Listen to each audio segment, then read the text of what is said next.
Welcome to Karate 360. It's your global approach to all things karate, whether it's news, competition, or information. We have it all here on the Karate 360 podcast. My name's Kalan Anglos. I am Richard Mosdell.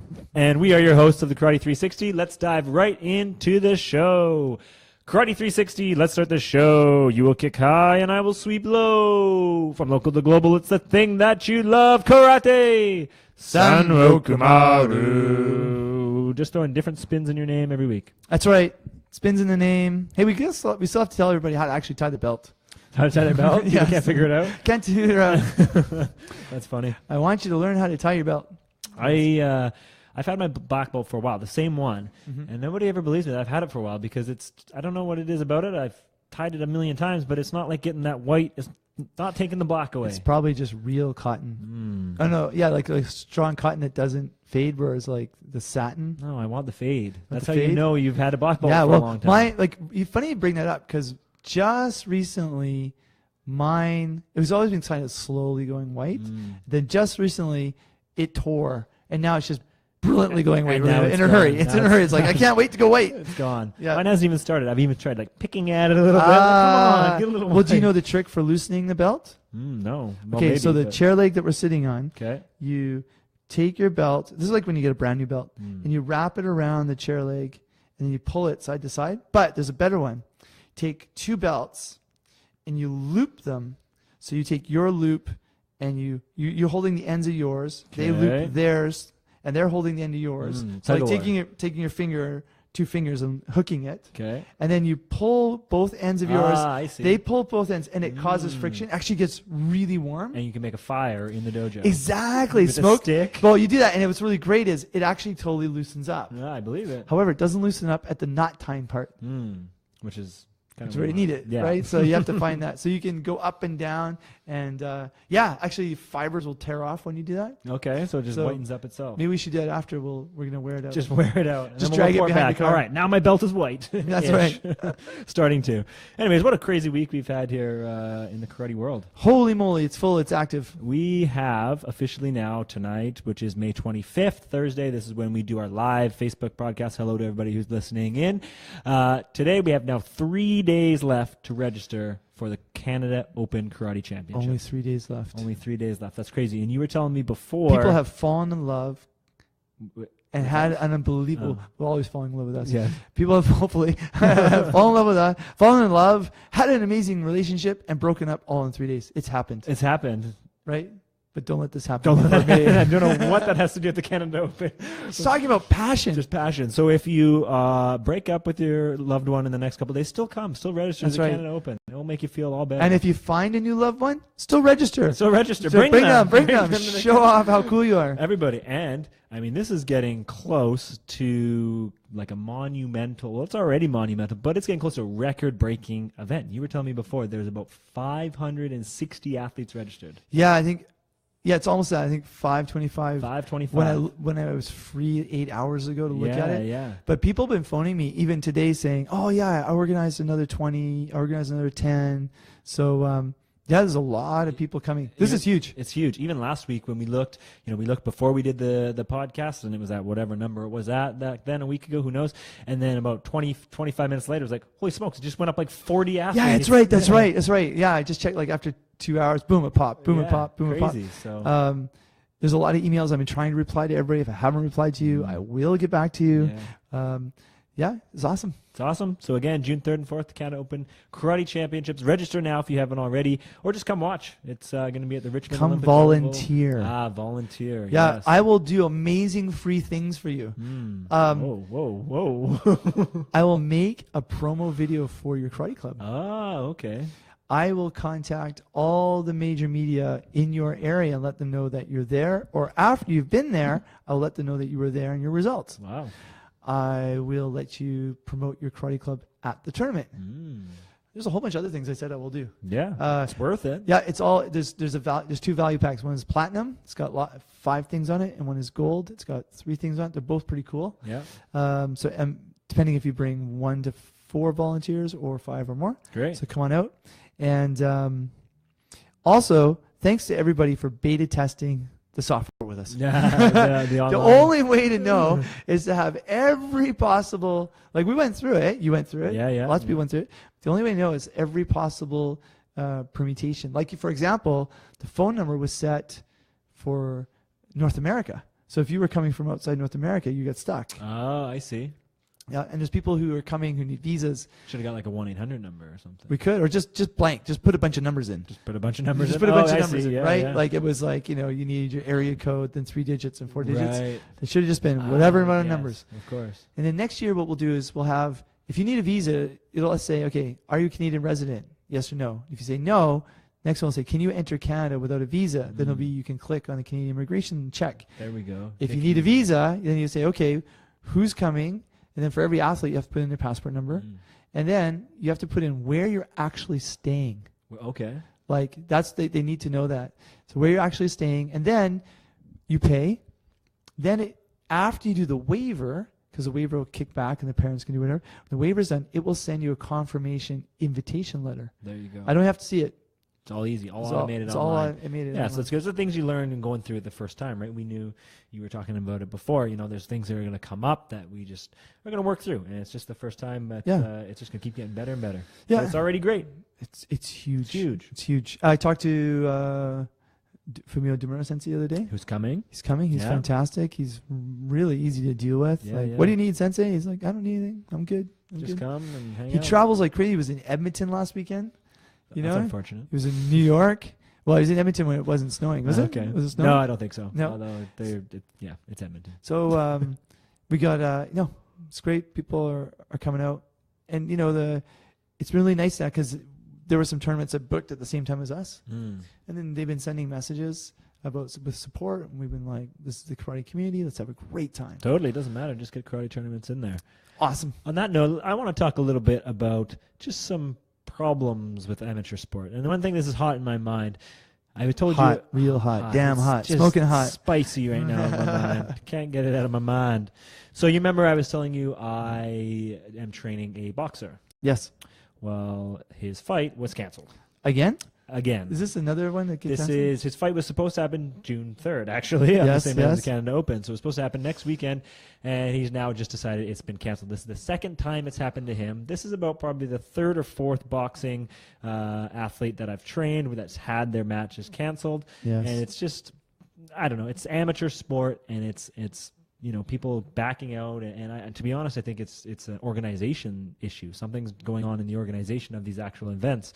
So that got me thinking of like, okay, well, there's problems in amateur sport and boxing. Obviously, there's a dropout rate, but there's other problems in other sports as well. And we talked about last week, we didn't actually touch on it, but we had mentioned that there is problems with karate. So I'm bringing I this have right never heard of anything. No like that. problems. You don't Nothing. think- no problems. Nothing. And I'm sure you don't have an opinion Oh, on that. I got opinions. So we touched on it, but we didn't really say what we thought the problems were. And it's funny because we had some people ask us after the episode, Yep. what are those problems that you had that with karate? Because some people just don't know. So what I wanted to talk about real quick is one of the problems. We have highlighted it before on this podcast, but we haven't really dove into it. And that's with the styles of karate and how a lot of styles in karate are competing against each other for the same thing, basically, like for superiority, so to speak, quote unquote, of their style over another style. And I think that's one of my problems with karate. You haven't been in my inbox today, have you? Because this is No, like I this have not. people are talking about the sort of stuff that I've had to reply to. Oh, really? Wow. Well, Let me hear more about that. I think this is a really good topic. First, there are very competent karate styles, whatever that means, Sure. right? And you do have to spend a heck of a lot of time to really be good at it. Of course. Just like right? anything. Just like anything, right? The first bunch of karate styles that got established, they became the establishment. Right. They became the gatekeepers. They allowed, when they made it to multi-style organization, because remember, even inside the styles, you have groups, Yes. right? Of And then course. there's styles that split into different groups. Even within a unified group, there are different factions. It's like a style inception. Exactly. A style within a style. Within Well, a like, style. even a political party, there'll be different factions inside the same political same party, thing. right? Yeah. But then, so you have the multi-style system. They're all getting together. They become the gatekeepers. who they allow into the group. That's the karate story. A bunch of multi-styles came together. So what happens after Grand Poobah dies and things split, and they split again, is eventually the idea of having to gatekeep because they're worried that they're going to let people in that don't play like they do. That, I think, itself is a problem. Yes. Yeah, like that. I think you can have and you'll see this when I take you to Japan. You'll go, and I was just talking to somebody the other day, you'll see something and go, wow, I didn't realize these many hundreds of people are this talented. Right? Like, wow. Yeah. Or this technically aware. Like, I remember doing Iaido, and Iaido's like sword training is much more concerned about like where each knuckle is and application. I was like, karate is not so much. I went to Japan, like, no, karate is the same. It's the same. Yeah. So I think you're right. I think the thing is, where does somebody who's a gatekeeper who comes from a style block somebody else? Yes, for sure. Yeah, I mean, even people have asked me before, well, what style karate do you do? It's like, well, I mean, I've done a few different styles of karate. I started with this. I started Shida-ryu, now I'm doing Wada-ryu, but really I'm just doing karate. Like, I just want to do karate to me. Absolutely. And I'm not trying to be offensive to any styles, but I don't really care what style I'm doing, to be honest. I just want to do karate. So I think sometimes when you get that animosity, and especially when I was a younger athlete, I remember, I used to always ask, what style are you? Oh, I'm going to beat you. Like, you're whatever, Ching Pan Ryu, whatever. So, I mean, it's, you know. Shin Pan Ryu. What is Shin Pan Ryu? Shin Pan Ryu is something. Shin Pan Ryu, maybe a sub-style of a sud split. Shin Pan Ryu. I've heard that somewhere. Well, you've heard Shimpan, which is master, right? But I think you're right. There was, again, our group is in the mainstream. We're part of the gatekeepers. You're not. Or we were the original Shotokan style or Wado style. Yeah. And some groups are like cults, which, as you know, I hate. Yes. Now, you have to be, like, you could pick, and here's the thing, right? I love all martial arts. And you could have a martial art that's very, very practical, especially self-defense or fighting or combat or whatever. But you're bad at it. You could have a martial art which really is not that good, but you're really talented at it, right? Yeah, yeah. But in karate, there are definitely people who have a lot of knowledge. And I wonder if it's something with that combative aspect of karate and all combat sports, because now that I think about it, and after you mentioning that, you think about other combat sports, and oftentimes they're competing against each other. Like, often in jiu-jitsu guys, like, oh, you do karate, you do judo, you do whatever. Well, I'm superior because I can do stuff on the ground and you can't. It's like, yeah, well, I can kick you in the head and you can't. Like, it's just like going back and forth in between the combat sports. So I'm now thinking, well, maybe it's something with just the combative aspect of these sports. I think there's something there. I think with some of the really practical systems, they have a point that people are too bombastic. They're just too much like pompous. Right. Yeah, totally. Like I trained with the 15th Dan or whatever. But they might have trained with them, but they might actually be really quite talented. Sure. But you were even saying before, you used to have people come train in Japan for like a week, and then they would go back to North America. Oh God, that drove me crazy. Yeah, I'm a karate man. I've trained with the master. Yeah. Who doesn't remember who you are? Yeah. No. It's true. I had someone phone me the other day and go like, someone's in town. You gotta go train with them. Like they gave me like 48 hours notice. I'm like, well, I'm kind of working then. Yeah. And then like, we've really got to go because this guy knows this, that, and the other thing. And I was thinking like, I was in Japan for 10 years, like. But I've never really told people exactly how much I was training. Sure. But it was 7 days a week, and it was everywhere. Here's what I think we can put a bow on this. If you enjoy what you do in your club, and you put smiles on people's faces, and you're satisfied with that, and it's awesome, that's great. You want to wear black gis with badges on it? Knock yourself out. Yeah. But if you're gonna go tell other people that their karate isn't as good as yours. I think there was a worry ages ago that you weren't legitimate. You're calling yourself karate. You learned it from a book. Karate was junk. Sure. We're really past that point. Like, if you have a big multi-style association, you're gonna run on the WKF rules. Yeah. If your ecosystem of your style itself, you'll run in its rules, and you'll become really good at it. I think it's funny because, like, literally someone a couple weeks ago we were talking was like, they're an 8-3 black belt. I watched them do their kata. In my system, they're not an 8-3. They're not an 8-3 black belt, right? I mean, I don't think, and I can look at that from like where the JKF sit, because their standard of just doing really good karate is higher than every style. Sure, yeah. But if that's what's required in that person's group, that's great. Yeah. So I really think it comes down to you're not style oriented, you're not sport oriented. That's just another style. Yeah. Are you a good instructor, and do your students love hanging out with you, and you're not telling them? It's like religion, right? Like, do whatever you want to do in your house. Just stay out of my house. Yeah. But if we want to, you're not hurting anybody. Yeah, if we want to meet, and I think meritocracy will come through. If it's the WKF system, they do run on those couple major katas. That's true. Right? Yeah. So if you're going to be good at it now, how the way that they're presented now. Yeah, I think it's a difference between doing karate in your club and doing elite karate. I think we have to keep those two separate because, of course, in elite karate, maybe that mentality that you have to be the best is what creates champions. Well, and you would have to come out of one of the 6 or 7 big karate systems. Of course, yeah. Because they're the gatekeepers. They were the one that created it. Those 4, 5, 6 big systems created the system. Yeah, they created the system. They became the institution. That's it. So if you want to complain about it, if you want to compete in the WKF, you have to get into a style association for kata that matches what they're doing. For sure. If you want to do really well in kumite, you got to get into a kumite system which matches what they're doing.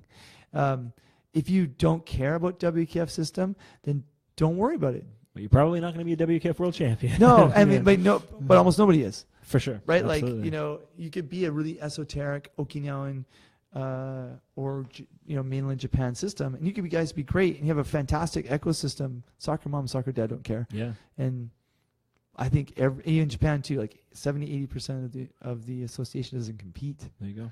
Yeah. So that's our problem. That's my problem with went karate. deep. We went deep there, Deep. man. If you guys want to join the conversation, let us know what you think not your problems, but what you think the problems are with karate, and we'll discuss it here on the Karate 360 podcast. Yeah, I mean, there's a lot more. Like, I think now it comes down to who's gatekeeping and who's letting people in with the worry that they're gonna, what's gonna happen in your club is gonna devolve. Because I think at the end of the day, it's what does the market get if you're presenting something that's really valuable, without selling it like.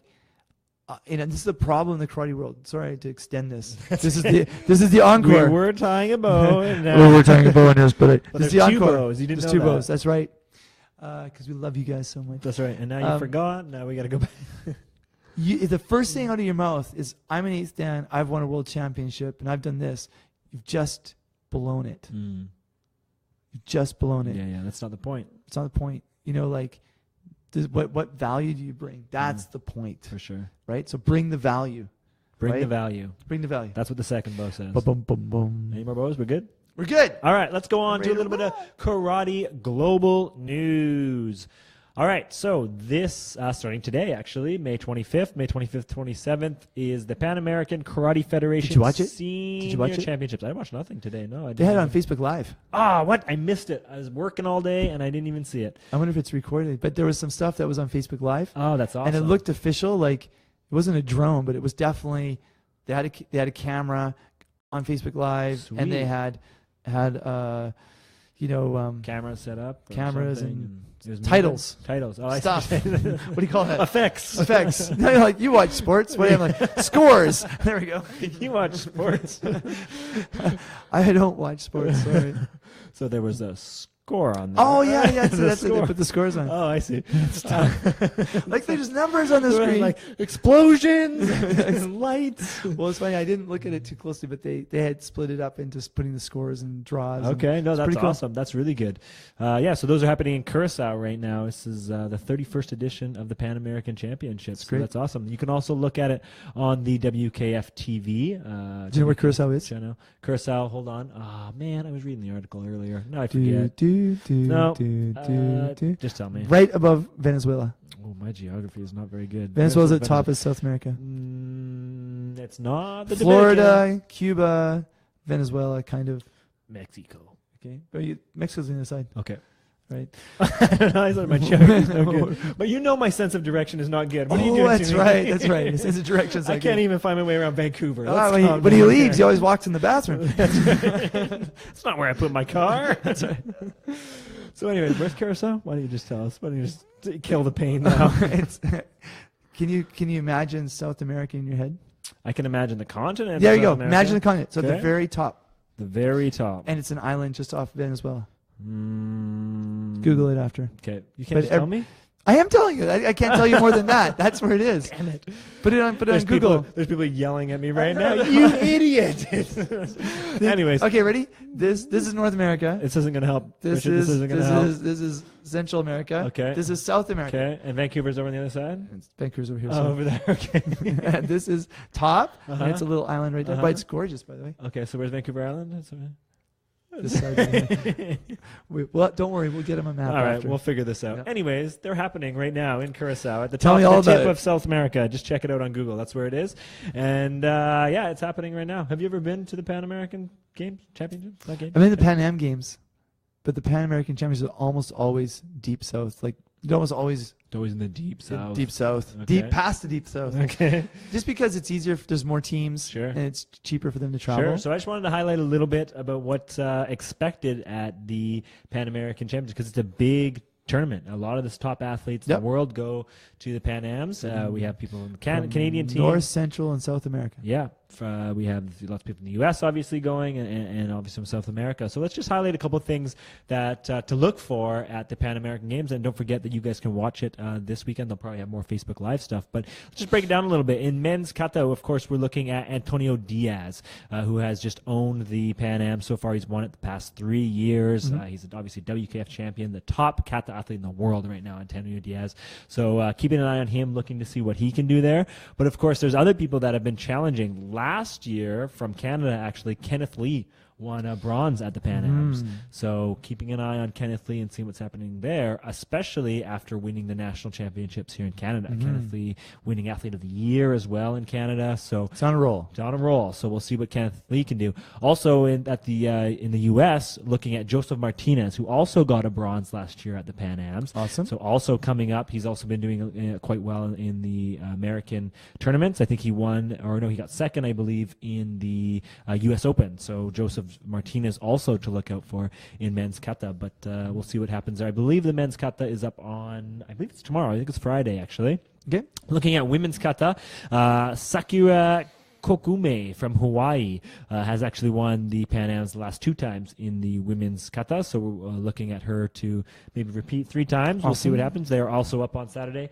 Looking at men's kumite, of course, we can't talk about kumite right now without Douglas Bros, probably one of the most popular kumite. You're just right on. Nice. No, I'm following because I got a news update for the. You got a news update. Okay, so we're going to keep going here. Douglas Bros minus 60 kilograms. He's won 3 straight golds at the Pan American Championships. He's obviously been training quite hard, looking for him. I love watching his training videos. I love watching his training videos. His fight. He won the U.S. Open, and he was just like unreal, just watching him. So good.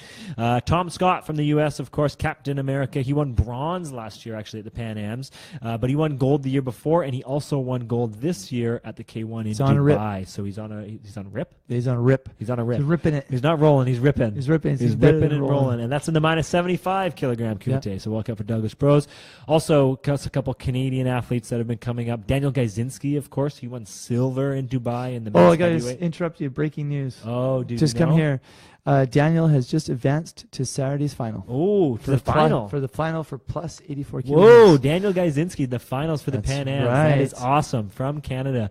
He's just been on a roll as well. Silver in Dubai. I don't think he was underdog for sure in Dubai, and won that. He swept everything at the Canadian National Championships. One of the up-and-coming kumite athletes, Daniel Gajzinski, going to the finals on Saturday. That's awesome. Also, Sarman Sanani, I'm not sure if we have an update on him, but he's in the minus 84 kilogram. Just came back to competition this year. Won the Canadian National. We'll update on that one, what happens. Finally, in the women's kumite, what to look for, Juliana Novak from Argentina. She's the defending champion. But the world champion runner-up, Valerie Kumazaki from Brazil, is also on a quest to win in the minus 55 kilogram kumite athlete for the women. So keep an eye on all those athletes this weekend at the Pan American Games. The Canadian team, the whole Canadian team, and all the officials are listed on Karate Canada's website. There we go. Yeah, and on their Facebook page. And I meant to look at the U.S. team, who's listed on there. Sure, but yeah, it's gonna be great. And if they're doing Facebook Live, I love that. Oh, that's awesome. That's such a good idea. As soon as you put a paywall up, 90% of the audience disappears. Totally. So and we've said before, we just need eyes. Get eyes on exactly. So Canada Open, by the way, every ring, every match streaming live online for free. Love it. And archived Love after. Love it. So watch it. I wanted to also touch on that while we have that. Douglas Bros was on the WKF first episode of their new YouTube channel. They're running like get to know karate athletes, which is awesome. Which is, again, getting to know the athletes. That's what we need. We need to know their stories. And they have now offered, so Douglas Bros on there. So go check out the WKF YouTube channel for that. Awesome. Next week, results. Next week, we'll get into the results. Right now, let's get into a little bit of technical, tactical karate training. And you have something for us. Batting practice. Batting practice. Now, we don't use bats in karate, and batting practice is usually reserved for baseball or maybe cricket. Well, no, I think it's a paddle. So I think batting But they probably paddle away batting at things, practice. Yeah, that's probably. Do they call it batting practice? I don't know, because I don't play cricket. Oh, yeah. Batting practice. What is it? You've heard me say this before, I think. I think so. Maybe. I'm sure I have. In baseball, to be a good batter, what do you have to do? You have to practice batting. Right? Hitting. And what do they say? If you get away from it for a couple weeks, you're going to struggle. You're going to struggle, right? I found this. Used to be a baseball player. Went back and played baseball about 3 weeks ago, and I thought it'd be no issue. My timing was way off. Yes, yes. I noticed in Japan, going to a batting cage is really popular. Sure, I love because going baseball's to popular in Japan. Very popular, and batting cage is a great way to relieve stress. Totally. And when you hit the ball and just get the right, it's the best. It's best. And they go like 70 kilometers an hour right to like 140. Like you just go from cage to cage. Yeah, yeah. Right. So I found to be good at that. First, you don't drink beforehand. You know, sometimes my people I think better. If it's softball, you think it's better. Softball's bigger. Softball, yeah, that's true. You laugh more, but when you've been drinking and going. But batting practice, I think kumite is like batting practice. Your eyes have to adjust. Your body has to adjust. I think sometimes you want to be physically fit, but it's just being aware. For sure. Just block counter, slip counter. That just constant. Little bit of pressure, a little bit of chaos. Yes. I think doing lots of drills is not the right thing. I think you do a few drills and then you just got to get out there and use it. And go, yeah. And totally. You get rusty, I think, sometimes for sure. Yeah. And I was listening to another podcast where there was a batter talking about how some coaches, there was a question like, how many coaches are trying to change your mechanics? He's like, every single one. Of course, yeah. Right? It drove him crazy. And it's not even necessarily that the mechanics are wrong. It's just that the other coach thinks otherwise. Yeah, exactly. So I think batting practice is really important. You have to be in a position where you're getting chaotic. You don't know the technique. The punch is coming really fast, like a game. Yes, yeah. And you just got to get used to it, blocking. Like I've noticed here in the club recently, some of the older adults are getting actually better at blocking than the younger kids because they're thinking and they're remembering and their eyeballs and they're also consistent at their training, especially because we're doing sports karate classes, which are being big. Totally, yeah. Right? We got new people coming every week. Yeah, exactly. So batting practice is just training your eye hand. It's like basically eye body coordination. Yes. As soon as you get away from it, you start losing it. And that goes back to the old school, like, the samurai, like train 1,000 cuts a day. Yeah. Right? Well, I noticed it. In the past 6 months, I've been so busy teaching and training and training other people. And then when I finally get a chance to get in and actually train myself, it's good, but I notice my timing's off. Like whenever I try and time somebody coming in or when I try and come in, it's just off. And it's just like, what the heck? I used to be able to do this. Yeah, so exactly. Like, okay, well, you haven't done it. You haven't done your batting practice. Yeah, exactly. You got to just get out there and do it. Totally. So, and so a couple of things that people can do is just having people punch towards your head and just they try and do it at a random pace. And then you just try and dip your head, block, counter. Can be done with any technique. Just don't do it. Don't do the drill where you know exactly the timing they're coming at you. Or have 2 or 3 things they're going to attack you with, and you've got to be working on blocking them and being really quick. And just get the eyes and hands going. And it's got to be done on a regular basis. Yes, like batting practice. Batting practice. Over and over. That's my thing. There it is.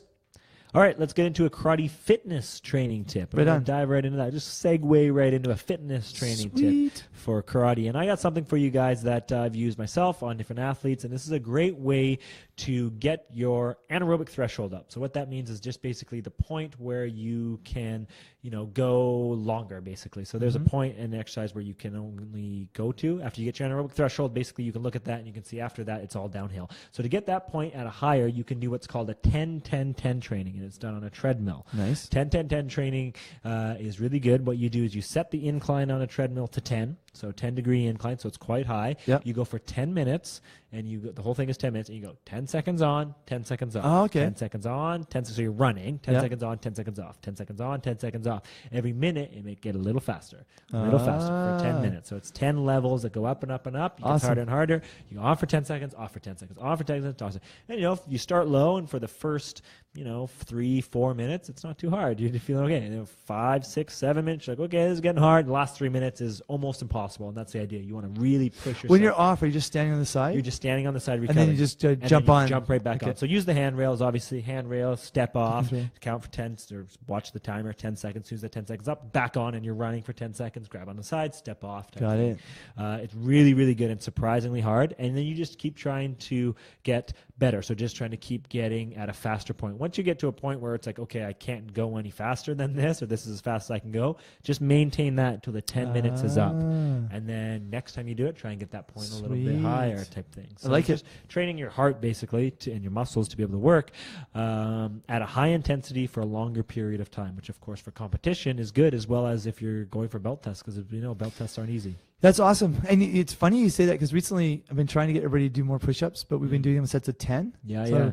Good. So they do the first set as many as they can. yeah. Yes. And when they crap out, they sit on their knees, they rotate their shoulders, and they try and do 10. That's great. Yeah. And they rotate their shoulders. And if they can't do 10, they try and do 5. Yeah, yeah. And they just keep going until they hit whatever their target is. Yeah, I think that's important for karate too, because all of our movements, we have a movement and then we have a recover. Totally. We move and then we recover. So you need to also, along with training your muscles every other way, is to also train them to be able to explode as fast as they can and recover. Totally. Explode and recover. So that's what this 10-10-10 Right on. training does. So there it is. That's my karate fitness training tip of the week.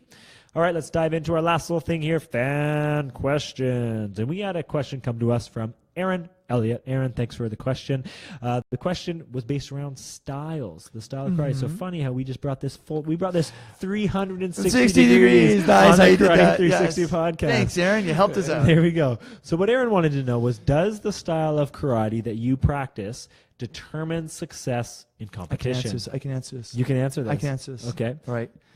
Here, this is the answer. This is the answer. The simple fact he had to ask that question means he's not ready for the answer. Here we go. In fact, we can classify that as a stupid question. Yeah. And you get push-ups. That's right. That's right. It's like, Sensei, am I ready to go for my belt test? The simple fact you asked me if you're ready means you're not ready for your belt test. We're just teasing you, Aaron. It has That's nothing right. to do with that. Right? No, that's right. No. We're not teasing you at all. We're just playing with your question. I'm going to throw something in there real quick. Yes. So just so we know, we're talking about the athletes before. Douglas Bros, I believe, is a Wado athlete. I can't remember. I know Antonio Diaz is a Shido-Ryu athlete. Tom Scott is what? Tom Scott, that's right. That's who I was thinking. Tom Scott is a Wado athlete. He's obviously world. I don't think he's a world champion actually, but he's won gold obviously in a lot of international tournaments. Antonio Diaz, the world champion in kata, is a Shido-Ryu. Yep. Shimizu, do you know what Shimizu is?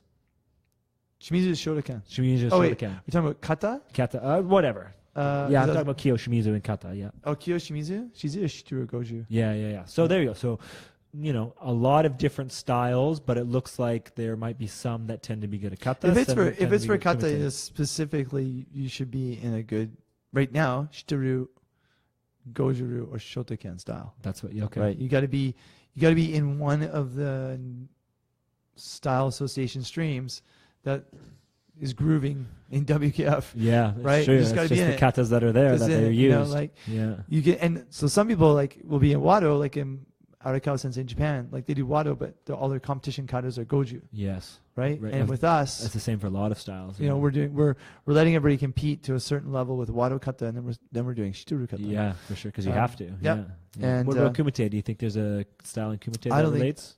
I think now that your style can hold you back if you stick in a style. For sure, especially Right. kumite. I think Yeah. we've talked about it before. Sport karate, kumite especially, is almost like a style in its It's own. a style itself. Yeah. Here are the rules.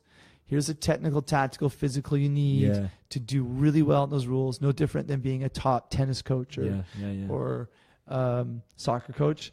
You re-engineer what you need to do. for sure. The officials want to see it done this way. Now, the officials want to see kumite done with a punch that looks like a straight karate punch or a nice hook kick or whatever. But now there is a specific, and there's variations, but inside that paradigm, there's variations to score the way they want to see it cleanly. Yeah. So there is no style. That's why in our club, we now have a style stream and That's a right. sports karate stream. Yes.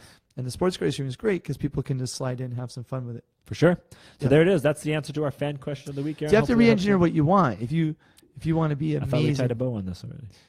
Well, I'm just talking about that. Oh. You tied a bow on it. Thank you very much. Thank you very much. Arigato. Arigato. Sumimasen. So there it is, Aaron. Hopefully that answered your question. And if anybody else has any questions, again, send us your way. You can find us karate360podcast.com, karate360@gmail.com, karate360 on all the social media. Fantastic. Fantastic. Before we go, just a couple upcoming tournaments. Of course, there's really only one to talk about. The June 3rd, 4th, the Canada Open Karate Championships That's at the right. Richmond Olympic Oval, June 3rd and 4th. You can be the first Canada Open champion. That's right. And if you have not registered yet, you have 3 days from this point, Thursday, to do it. May 28th is the last day. If you haven't registered, do it right now. Do it right now. Get on there right now. There Have you you go. seen the design of the medal? It's amazing. I know you showed me. It's amazing. so nice. Oh, wow. Made of real gold.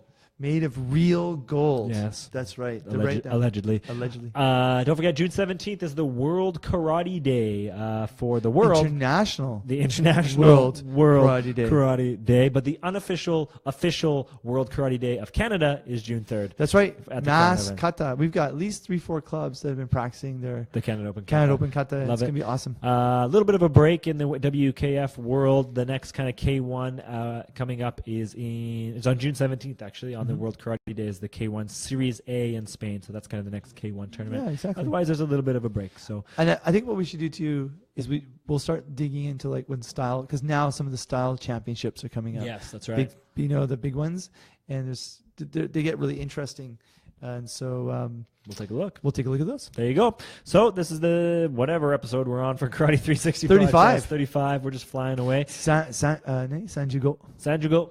Episodo. Sanjugo. Episodo. Sanjugojo. Mojo. All right, guys. Well, thanks for tuning in again. We do these Thursday nights on the Facebook Live. You can see our beautiful faces.